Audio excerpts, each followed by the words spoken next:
Commander Zar'thul gazed through the quantum glass viewport of the research vessel Eternal Seeker, his four silver eyes reflecting the blue marble of Earth below.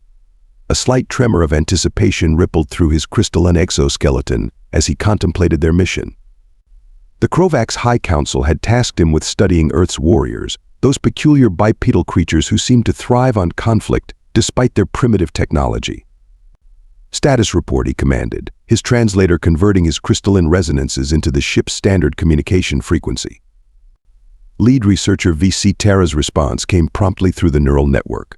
"All systems nominal, Commander. The containment chambers are prepped, and our quantum processors have mapped out the optimal extraction zones based on their primitive military installations." Zar'thul clicked his mandibles in satisfaction. The Krovax hadn't become the dominant species in 3 galactic sectors by underestimating potential threats. Their crystalline technology, powered by pure thought and quantum harmonics, made Earth's most advanced computers look like children's toys. "Bring up the target analysis," he ordered, watching as holographic displays materialized around him. The ship's AI compiled data streams from their month-long surveillance, showing heat signatures, brain-wave patterns, and combat effectiveness ratings of various human military units. "Fascinating creatures," muttered Science Officer Kyle Nahn from his research station. "They rely so heavily on external tools and weapons. No natural defenses, no biological advantages, yet they've managed to become the apex predators of their world." Zar'thul moved through the command center, his crystalline form catching and refracting the soft blue light of the holographic displays. The chamber itself was a marvel of Krovax engineering, every surface capable of transmitting and processing data, every crystal formation attuned to the crew's thoughts and needs.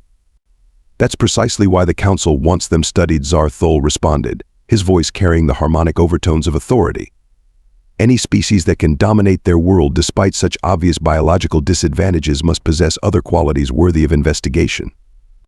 VC Terra's crystal segments shifted in what the crew recognized as amusement. "They won't pose any challenge to our containment systems. The quantum fields can hold creatures 10 times their size and strength." "Never underestimate an unknown variable," Zar'thul cautioned, though he shared her confidence. Their ship alone carried enough computational power to run a small planet. Their defensive systems could withstand a direct hit from a nuclear weapon. Their containment fields operated on principles that human science couldn't even detect, let alone comprehend. "Begin the final selection process," he commanded. "I want our first specimen to be exceptional. Someone who will truly test the capabilities of our research facilities." The holographic displays shifted, zeroing in on various military installations across the planet's surface. Little did Commander Zar'thul know, but their careful selection process would prove to be their first step toward a humbling lesson in the danger of technological overconfidence. The holoscreen pulsed with data as VC Terra presented their chosen specimen to Commander Zar'thul. Marcus Stone, formerly of their elite Special Forces unit. His combat metrics are remarkable, perfect for our study of human adaptability under pressure. The target's image rotated in the air between them, a human male in his mid-30s, with close-cropped dark hair and the muscular build typical of Earth's military specimens. But it was the data streaming alongside his image that had caught their attention. "Multiple combat deployments," Kyle Nahn noted, his crystalline form shifting with interest. "Survival rates far exceeding standard human parameters. And look at these tactical assessment scores, they're nearly off their primitive charts." Zar'thul studied the readings with growing satisfaction. Current location: a remote cabin in their Montana region. VC Terra reported. Minimal population density, perfect for clean extraction. The commander's external crystals pulsed with approval. Initiate capture sequence. Full containment protocols. The Eternal Seeker's systems hummed to life, quantum fields spinning up as they positioned themselves high above the target area. Their stealth systems made them completely invisible to Earth's detection capabilities. No radar signature, no visual profile, not even a gravitational disturbance. Quantum field at full capacity, the ship's AI announced. Target locked. Initiating temporal stasis bubble. A beam of pure energy, invisible to human instruments, lanced down from the ship. The area around Stone's cabin froze in a bubble of stop time, preventing any possibility of escape or outside observation. Extraction beam engaging. VC Terra announced with professional pride. Containment Chamber 7 is prepped and ready. They watched through multiple spectrum analyzers as their target was enveloped in a cocoon of quantum energy.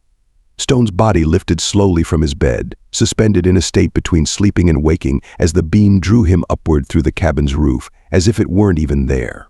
Remarkable how peaceful they looked during extraction, Kyle observed, monitoring the human's vital signs. Their primitive nervous systems can't even register what's happening. The capture took exactly 2.7 minutes from start to finish. Marcus Stone now floated in containment chamber 7, surrounded by fields of pure quantum energy that could hold a raging star in place. "Begin wake-up sequence," Zar'thul ordered. "I want to observe the initial reaction personally." The containment chamber was a marvel of Krovax engineering. Its walls could shift from opaque to transparent on command. The quantum fields could be adjusted to allow movement while preventing escape. Most impressively, it could generate any environment or scenario they wished to test their specimen against. Fascinating, VC Terra noted as Stone began to stir. His vital signs are remarkably stable. Most specimens show significant stress responses during revival. The human's eyes opened slowly, taking in his surroundings with what the aliens interpreted as confusion. But something in his expression made Zar'thul's crystals vibrate with unease. There was no panic, no fear, just a calm, methodical observation of his environment. "Good evening, gentlemen," Stone spoke clearly, his gaze fixing on each alien in turn. "I assume we're here to talk."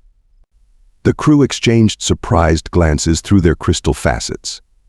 This wasn't the typical reaction of an abducted specimen. But then again, that's why they had chosen him. He was supposed to be exceptional. "You see," VC Terra's voice carried a harmonic of smugness. "Even their most capable warriors are helpless against our technology. The containment field is perfect. He can't even comprehend the energies holding him in place." Zar'thul watched as Stone calmly sat cross-legged in the center of his cell, his expression unreadable. "Begin the preliminary tests. Let's see what makes this human soldier so special." The commander couldn't have known it then, but that seemingly impenetrable containment field was about to become their greatest vulnerability. 3 days into their observation, and Commander Zar'thul couldn't shake the feeling that something was wrong.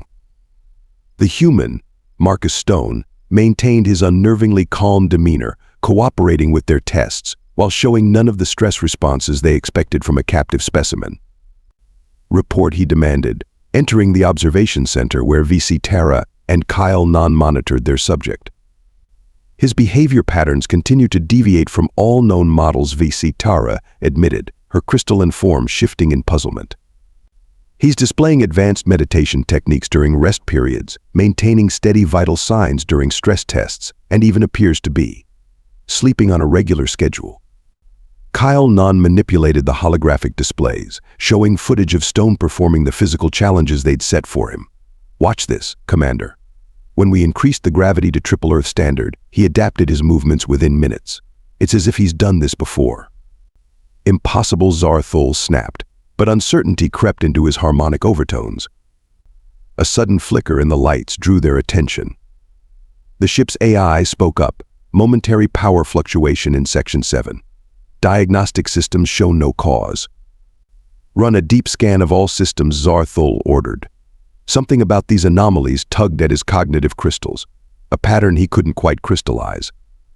VC Terra moved to comply, but her console displayed an unusual lag. "That's strange. The quantum processors are showing a 0.00003% decrease in efficiency. It's barely measurable, but our systems don't experience random efficiency drops." Kyle finished, his own crystals pulsing with concern. Through the observation screen, they watched Stone performing his morning exercises. His movements were precise, almost mechanical in their perfection. He paused, looked directly at the hidden camera, and smiled. "Commander," a junior technician called from her station. "We're detecting unusual patterns in the containment field harmonics.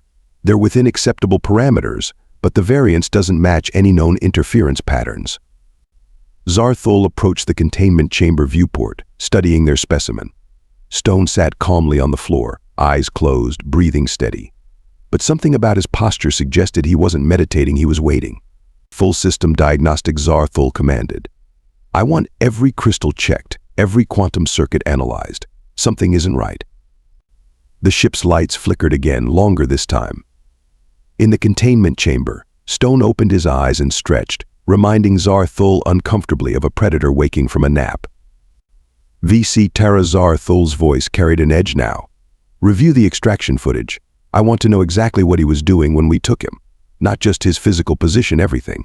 What was in the room? What devices were nearby? What was he wearing? Commander Kyle non-interrupted, his crystalline form vibrating with alarm. The ship's memory cores are showing access patterns I can't explain. It's as if. As if what? As if something is learning our systems. But that's impossible.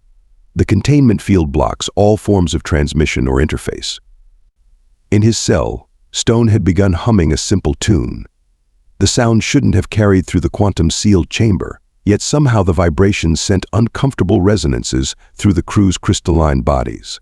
Increase security protocols, Zar'thul ordered, trying to ignore the growing sense of unease in his core matrix. Double the containment field strength. Monitor everything. Commander VC Terra's voice had lost its usual confident harmonics. I found something in the extraction footage. The cabin's power readings, there was a direct connection between his neural implants and... The ship's lights went out completely for exactly 3 seconds. When they came back on, Stone was standing at the center of his cell, eyes open, a slight smile playing at the corners of his mouth.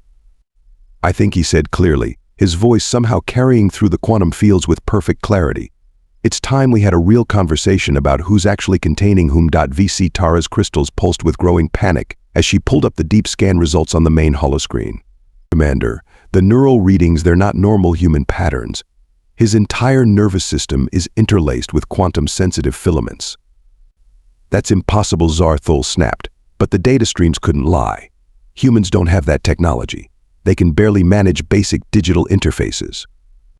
The scan rotated in the air between them, showing Marcus Stone's neural network lit up like a quantum constellation. Cybernetic augmentations threaded through his entire body, some so sophisticated they had initially registered as natural tissue. These aren't crude mechanical implants, Kyle non-observed, his voice carrying harmonics of fear. They're using principles similar to our crystalline technology. But how? Who gave them this? A soft chuckle emanated from the containment chamber's speakers. Nobody gave us anything. Stone's voice was calm, almost amused. We reversed engineered it from the wreckage of your scout ship. The one that crashed in Nevada 20 years ago. Your people really should be more careful where they leave their toys. The command center erupted in chaos.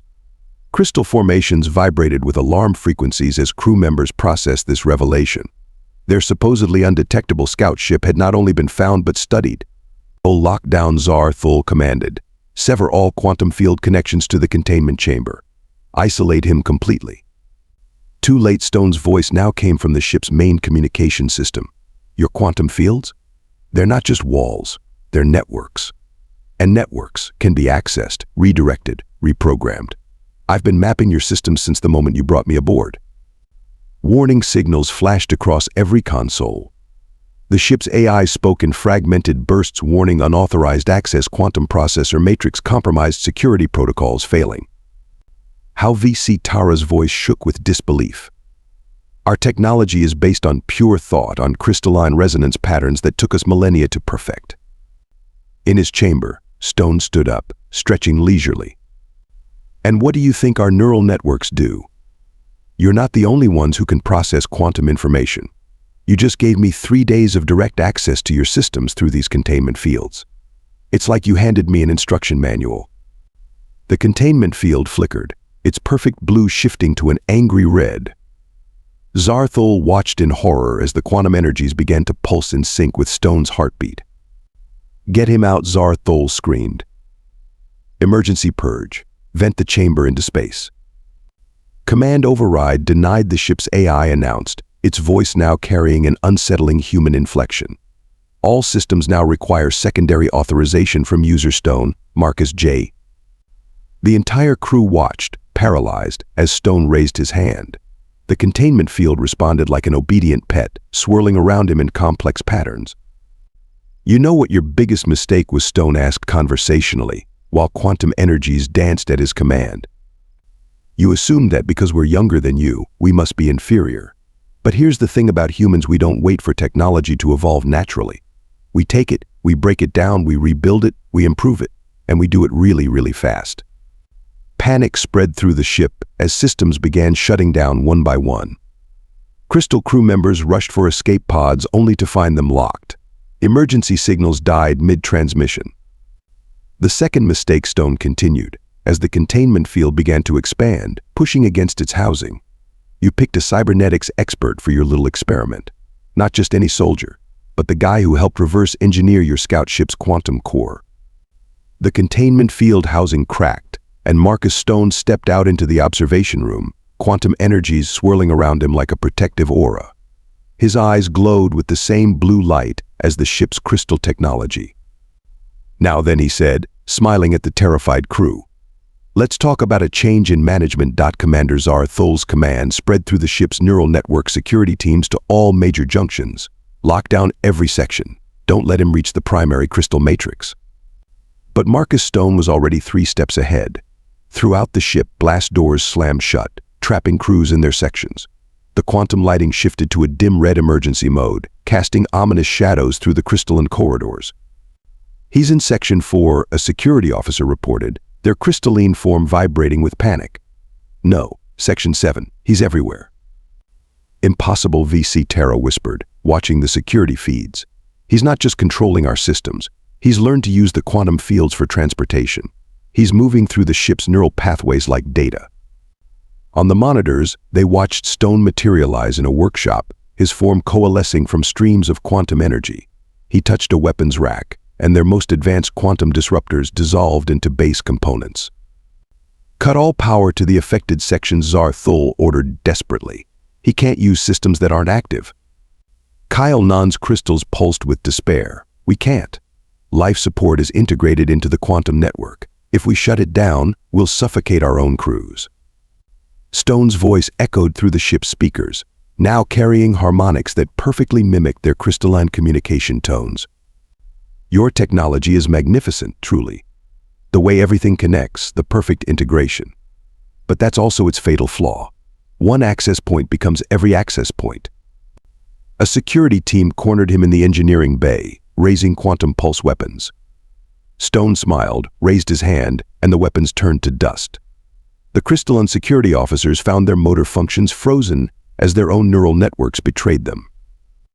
"The more you fight," Stone continued, his voice now coming from every speaker simultaneously, "the more you teach me about your systems. Each security measure is another tutorial. Each weapon another tool for me to adapt." VC Terra worked frantically at her console, trying to isolate command functions. "Commander, he's not just in our systems, he's rewriting them. The quantum processors are being reprogrammed at the base level." Through the ship's internal sensors, they watched Stone methodically moving from section to section. But it wasn't a random rampage. Each location he visited housed critical systems. Each moment spent interfacing with their technology gave him greater control. "Launch the emergency buoys," Zar'thul commanded. "Warn the fleet. Tell them to destroy us if they must, but don't let him reach our homeworld." "Communication systems aren't responding," Kyle Nan reported, terror evident in his harmonic patterns. "The quantum entanglement transmitters are singing human songs." Stone appeared on their main view screen, looking remarkably casual for someone who had just hijacked an advanced alien warship. "Your security encryption was impressive. Took me almost 15 minutes to crack. But you know what they say about practice making perfect." Another security team attempted to ambush him from behind. Without turning, Stone gestured with one hand. The quantum fields that powered their weapons turned inward, leaving the team helplessly entangled in their own containment fields. "See, here's what happens when you spend decades preparing to fight enemies who think like you do," Stone lectured, walking calmly through the ship's corridors as if giving a tour. "You forget that different minds find different solutions. Your quantum technology is beautiful, elegant, perfect, and that perfection is exactly what makes it vulnerable." Commander Zar'thul watched in mounting horror as system after system fell under Stone's control. Their most advanced ship, pride of the research fleet, was becoming his personal playground. "Fall back to the bridge," he ordered, his voice carrying the harmonic overtones of desperation. "Prepare for last stand protocols." Stone's laugh echoed through the ship's crystal corridors. "Oh, Commander. Your bridge stopped being yours about 10 minutes ago. But please, by all means, come up here. I think it's time for some executive decisions about this ship's future mission parameters. Commander Zar'thul stood on the bridge of the Eternal Seeker, his crystalline form pulsing with barely contained rage as Marcus Stone sat casually in the command chair. Quantum energy swirled around the human like a living thing, responding to his slightest thought. "You know what's really interesting about your quantum system?" Stone asked, idly manipulating holographic displays with casual gestures. "They're actually more efficient when you introduce a little chaos. Too much perfection makes them brittle." "What do you want?" Zar'thul demanded, aware that his remaining crew members were trapped in containment fields of their own making. "If you think you can take this ship back to Earth." Stone laughed, the sound carrying harmonic overtones that shouldn't have been possible for human vocal cords to produce. "Take it back? Commander, if we wanted your ships, we would have taken them years ago. This is about sending a message." VC Terra, still fighting against the containment field, managed to speak. "You knew. You planned this from the beginning. Let us take you." "Of course I did." Stone stood up, quantum energy cascading around him like a waterfall. "We detected your ship the moment you entered the solar system. Those stealth systems. We cracked those codes months ago. But we needed you to understand something important." The ship's systems came alive around them, displays showing Earth from various angles. But these weren't the surveillance feeds they'd been using. These were different, showing massive underground complexes, hidden facilities, advanced technology that rivaled their own. "Humanity isn't your test subject," Stone continued, his voice carrying both authority and amusement. "We're not your research project or your potential threat. We're your wake-up call." Zar'thul's crystals pulsed with shock as he processed the images. "This is impossible. Your species is barely space-capable." "Direction. We choose not to be openly space-capable." "Big difference." Stone waved his hand, and more displays appeared, showing human facilities reverse engineering various alien technologies. "Every scout ship you lost, every probe that mysteriously disappeared, we've been learning, adapting, preparing." For what Kyle Non asked, fear evident in his harmonic patterns. Stone's expression turned serious. "For the day we'd need to prove ourselves worthy of real contact, not as subjects, not as specimens, but as equals." The quantum fields throughout the ship pulsed once, and suddenly the crew found themselves free. The containment fields disappeared, but Stone's control of the ship's systems remained evident in the swirling energies around him. "Here's my proposal," Commander Stone said, standing face to face with Zar'thul. "Go back to your council. Show them everything that happened here. Show them how one human with neural augments took control of your most advanced research vessel. Then tell them this Earth is ready for genuine diplomatic contact." Zar'thul's crystals shifted through patterns of confusion, anger, and finally understanding. "You could have destroyed us." "We don't want to destroy anyone," Stone replied. "We want to trade, to learn, to grow. But we needed you to understand that we won't be subjugated or experimented on, ever." The quantum fields throughout the ship stabilized, returning to their normal patterns, but now humming with a new harmony, a blend of Krovax precision and human adaptability. "Consider this a technology exchange." Stone gestured at the modified systems. "I've left you some improvements to your quantum processors. A gift to show our good faith. Your ship now runs 30% more efficiently." Commander Zar'thul looked at his crew, at his ship, and at the human who had single-handedly upended everything they thought they knew about humanity. His crystalline form shifted to the formal pattern of diplomatic recognition. "The Council will receive your message," he said slowly, "though I doubt they'll enjoy it." Stone smiled, the quantum energies around him beginning to fade. "That's the point, Commander. Sometimes the best way to start a friendship is with a really good shock to the system." Commander Zar'thul stood on the bridge of the Eternal Seeker, his crystalline form pulsing with barely contained rage as Marcus Stone sat casually in the command chair. Quantum energy swirled around the human like a living thing, responding to his slightest thought. "You know what's really interesting about your quantum system?" Stone asked, idly manipulating holographic displays with casual gestures. "They're actually more efficient when you introduce a little chaos. Too much perfection makes them brittle." "What do you want?" Zar'thul demanded, aware that his remaining crew members were trapped in containment fields of their own making. "If you think you can take this ship back to Earth."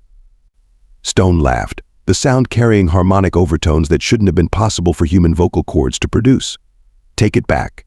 Commander, if we wanted your ships, we would have taken them years ago. This is about sending a message. VC Terra, still fighting against the containment field, managed to speak. You knew. You planned this from the beginning. Let us take you. Of course I did. Stone stood up, quantum energy cascading around him like a waterfall. We detected your ship the moment you entered the solar system. Those stealth systems, we cracked those codes months ago. But we needed you to understand something important. The ship's systems came alive around them, displays showing Earth from various angles. But these weren't the surveillance feeds they had been using. These were different, showing massive underground complexes, hidden facilities, advanced technology that rivaled their own.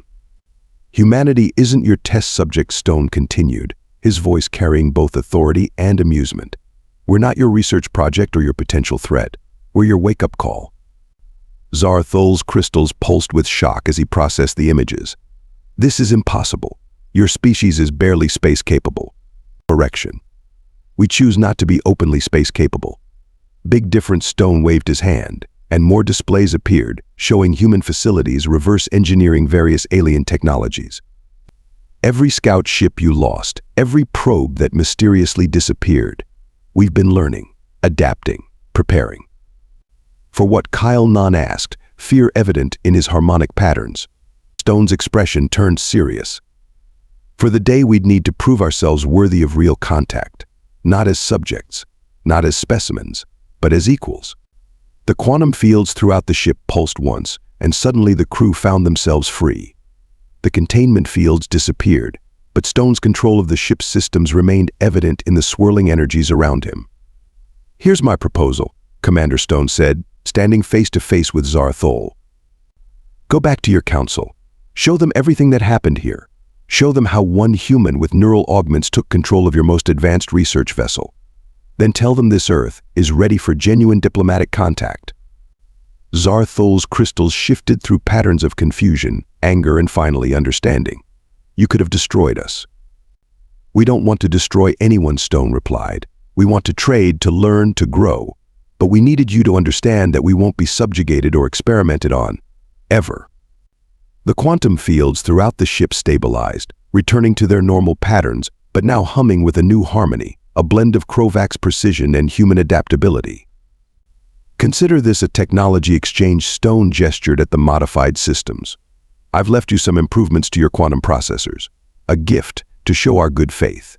Your ship now runs 30% more efficiently. Commander Zar'thul looked at his crew, at his ship, and at the human who had single-handedly upended everything they thought they knew about humanity. His crystalline form shifted to the formal pattern of diplomatic recognition. The Council will receive your message, he said slowly, though I doubt they'll enjoy it. Stone smiled, the quantum energies around him beginning to fade. That's the point, Commander. Sometimes the best way to start a friendship is with a really good shock to the system.